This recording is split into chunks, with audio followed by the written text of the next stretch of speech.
June the 4th, 2025. Guys, you're looking at some information coming out today that I think is very important. We've been talking about this, and it's the 10-year inclusion in the bill back, or the big, beautiful bill, whatever they call it, BBB bill that we've been complaining about. In my complaint, they were actually raising the debt ceiling, but they were going to put 10 years in there where AI could do whatever it wanted to, the big AI companies. No restrictions from any state, county, or anybody else, which is against the law, by the way. Anyway, so what we have is a ray of hope, possibly, that they can get this bill changed. We'll have to see, but it's going to be a major telltale sign of who's really running the government, and we'll get into that. But the saying that conservatives are sparring over the one big beautiful bill's inclusion of a provision that bars states' ability to regulate artificial intelligence for 10 years. And this is Marjorie Taylor Greene, the representative there. Most of you know who she is, Republican. Full transparency is what she's saying. I did not know about this section on pages 278 and 279 of the OBBB that strips states of the right to make laws or regulate AI for 10 years. Now, Marjorie Greene, that's kind of your fault. Y'all gotten into that Nancy Pelosi syndrome to where you vote for it, didn't read what's in it. Isn't that kind of stupid? Anyway, it says, she says, I did not know about the section of this bill and the ability to strip the states' rights for 10 years. She says, I'm adamantly opposed to this, and it is a violation of state rights. And I would have voted no. You know, it passed. It hasn't fully passed yet, but it passed part of the meetings. And she said, again, I'm opposed to it. It's a violation of state rights, and I would have voted no if I had known this was in there. We have no idea what AI will be capable of in the next 10 years, and giving it free rein and tying states' hands is potentially dangerous. This needs to be stripped out in the Senate.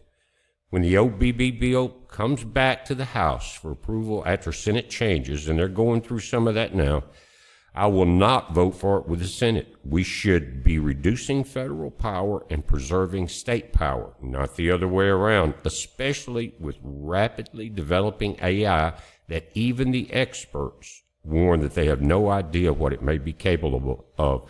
Guys, they're going crazy with the power plants. Each day I see new articles and information coming out. They're going to redo an old power plant, nuclear plant, or whatever it is, all for AI and Bitcoin mining.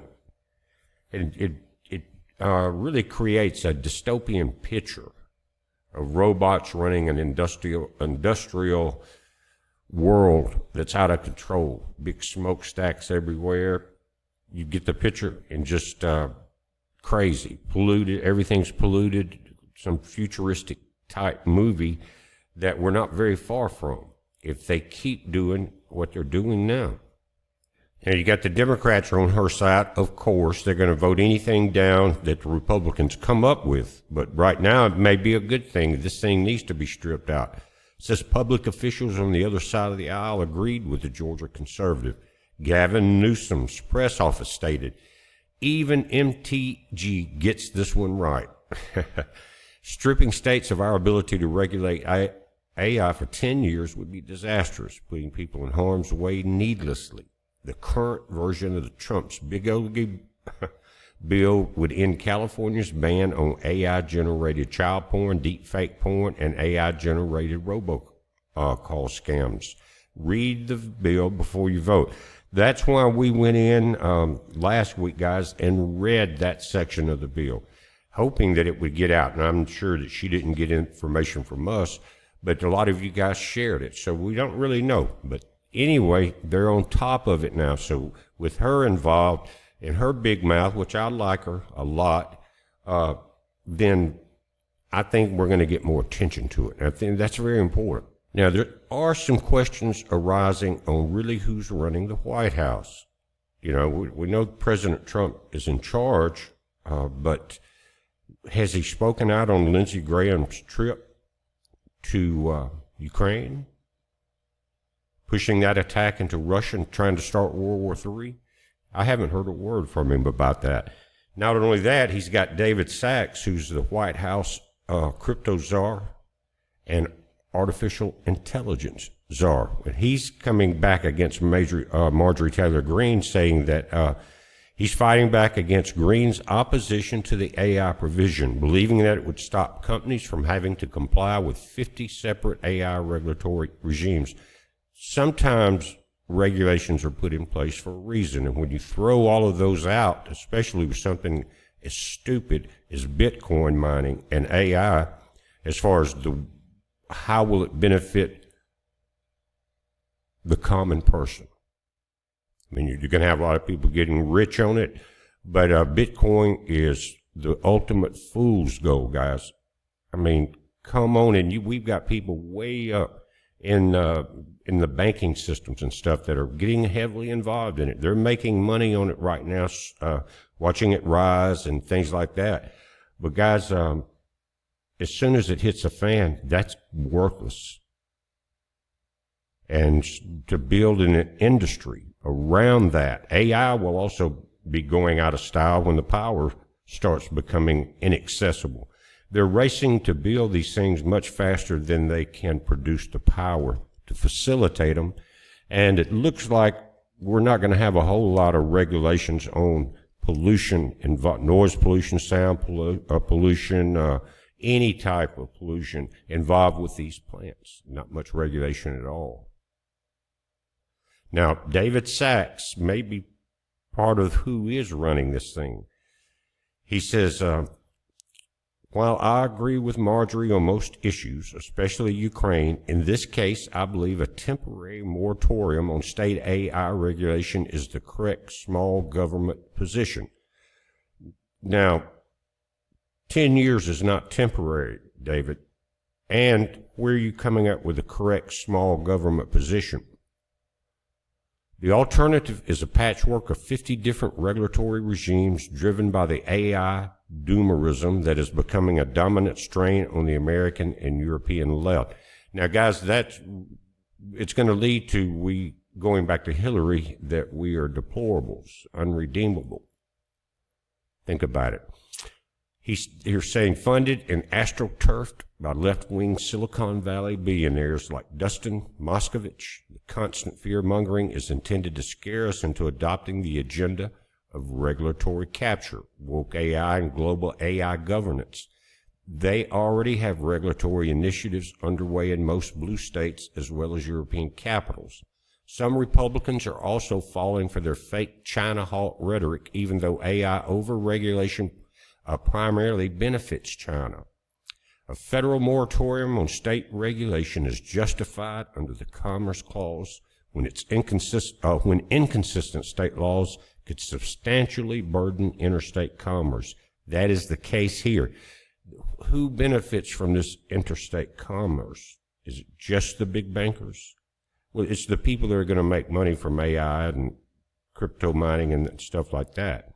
And the world looks like it's going to get crushed under the weight of that. But the good news is that at least some politicians are waking up. Now, Rand Paul's been against it, a couple other people, because they were, and Elon Musk's come out now and said it was a disaster because they were in there fighting with Doge, using Doge's skill to cut all this waste and abuse. And then they're stacking on more. It's like the Republicans running the bill are saying, well, we're saving so much money, let's just spend some more. You know, that's a very childish approach, by the way. Very, very, very immature way to do it. But they don't care because it's not coming out of their pockets. It's coming out of our pockets. Anyway, guys, we do have some hope now. It looks like we'll probably see more and more information coming out now other than Marjorie Taylor Greene, and that's a good thing. I think it's a terrible bill myself. I think they need to trash it, start all the way over, don't add anything to the debt ceiling, remove items. And another good thing about this, I did see some information that on some of this rewrite, they are definitely going to take the money away from like PBS. It's doing the Pride thing and all this week, and some of those supposed to be neutral media outlets they're not very neutral at all. So they're going to save a few $1 billion there. But every time you do that, one of the politicians in the swamp will find a way to spend that savings. The Bible says in the end time we would be run by babes. I think it's in the Old Testament. It sure looks like it, but we've got some people. I don't know, again, who's running the country, really. Is it David Sachs and his group?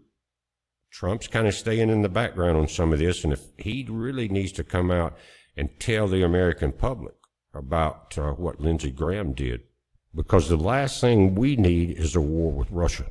The last thing any country in the world needs is a war with Russia, not just us.